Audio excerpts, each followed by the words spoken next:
అయితే మీకు ఇంకా క్లియర్గా చూపిస్తాను, చూసేయండి. సో నైట్ తీసుకొచ్చి బోనాలు అయితే ఇక్కడ సమర్పించారు కదా. సో అవన్నీ ఇటు అటు మంచిగా లైన్గా పెట్టారనమాట. సో మధ్యలో పట్నం వేశారనమాట. ఇలా టెంపుల్ చుట్టూ గోడలకైతే తెలంగాణ కల్చర్ ఆర్ట్ అయితే వేశారనమాట. బోనాలు ఎత్తుకొని స్త్రీలు వస్తున్నట్టుగా అండ్ అక్కడ మేకపోతు పోతరాజు అండ్ అలా సిగాలగుతున్నట్టుగా ఇవన్నీ అయితే మంచిగా వేశారనమాట. ఆర్ట్ చాలా బాగా వేశారు. చాలా కళ వచ్చిందనమాట ఈ కలర్స్తో అండ్ ఈ ఆర్ట్స్తో అయితే చాలా బాగా కళ వచ్చింది టెంపుల్కి. జాతర అంటే పిల్లలకు చాలా సరదా కదా. మా పెద్దోడైతే ఎప్పుడు జాతర స్టార్ట్ అవుతుందా అని చూస్తున్నాడు, ఎందుకంటే బొమ్మలు కొనుక్కోవచ్చు కదా.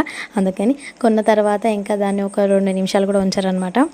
సో పిల్లలు అంతే కదా. సో ఇంకా అయితే వాళ్ళ కోసం ఏదో ఒకటి తీసుకోవాలి కదా. తీసుకొని అయితే ఇంకా ఇంటికైతే బయలుదేరినాం అనమాట.